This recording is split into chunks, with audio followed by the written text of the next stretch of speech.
तर मित्रांनो, सर्वोच्च न्यायालयाचे सरन्यायाधीश जस्टिस सूर्यकांत यांनी देशातील बेरोजगार युवकांना कॉक्रोचेस म्हणून संबोधले होते आणि अशा प्रकारचे हे बेरोजगार युवक सिस्टमच्या विरोधात आवाज उठवतात असे म्हटले होते, ज्याला विरोध म्हणून अभिजित दिपके यांनी सीजेपी म्हणजेच कॉक्रोच जनता पार्टीची स्थापना केली होती। मित्रांनो, दिल्लीमध्ये झालेल्या सीजेपीच्या आंदोलनामध्ये ज्या पद्धतीने पोलिसांनी लाठीचार्ज केला होता आणि पॅलेट्स गन्स चालवल्या होत्या, तसेच आरएएफच्या फोर्सेसनी जो लाठीचार्ज किंवा जी मारहाण तिथल्या आंदोलकांवर केली होती, त्याचे व्हिडिओही बघण्यास आम्हाला वेळ नाही, आम्ही यामध्ये इंटरेस्टेड नाही, असे सरन्यायाधीश सूर्यकांत यांनी म्हटले होते। याला विरोध म्हणून नालसार या हैदराबादमधील लॉ युनिव्हर्सिटीच्या विद्यार्थ्यांनी जवळजवळ 450 पेक्षा जास्त विद्यार्थ्यांनी सीजेआय सूर्यकांत यांच्याकडून आपली डिग्री घेण्यास नकार दिला होता आणि सीजेआय सूर्यकांत यांना आपल्या युनिव्हर्सिटीच्या कॉन्व्होकेशनला आमंत्रण देण्यात येऊ नये अशी मागणी केली होती। यानंतर लगेच बार काउन्सिल ऑफ इंडियाचे जे चेअरमन आहेत मिश्राजी यांनी एक लेटर काढून अशी जाहीर केली की या वर्षीच्या म्हणजेच 2026च्या वर्षात जेवढे लॉचे स्टुडंट पासआउट झालेले आहेत त्यांना वकील म्हणून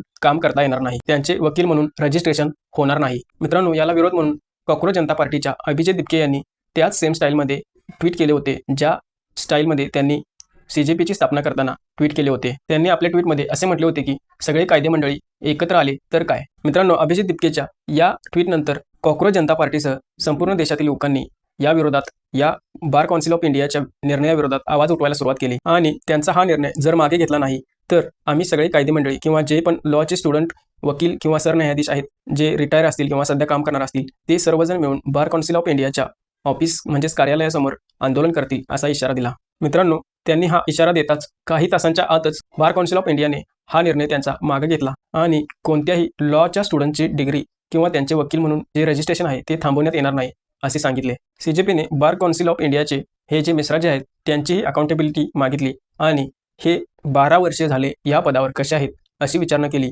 त्यानंतर लगेचच मिश्राजी यांनी माघार घेत हा त्यांचा जो निर्णय होता, त्यांचे जे लेटर होते ते मागे घेतले। म्हणजे बघा मित्रांनो, लोकांनी जर संघटितपणे आवाज उठवला तर काय काय होऊ शकतं। मित्रांनो, नालसार युनिव्हर्सिटी ही आपल्या देशातील एक सर्वात रेप्युटेड अशी सर्वात प्रेस्टिजियस अशी एक लॉ या क्षेत्रातील युनिव्हर्सिटी आहे आणि अशा युनिव्हर्सिटीमध्ये अशा प्रकारचा कारभार आणि विद्यार्थ्यांवर अशा प्रकारची कारवाई करण्याची जी धाडस यांनी केलेली आहे ते बिलकुलही अमान्य आहे, अस्वीकार्य आहे। मित्रांनो, तुम्हाला याविषयी काय वाटते हे कमेंट्स करून सांगा। व्हिडिओ आवडला असेल तर लाईक करा, शेअर करा, तसेच परिवर्तकच्या यूट्यूब चॅनलला सबस्क्राईब करा। धन्यवाद।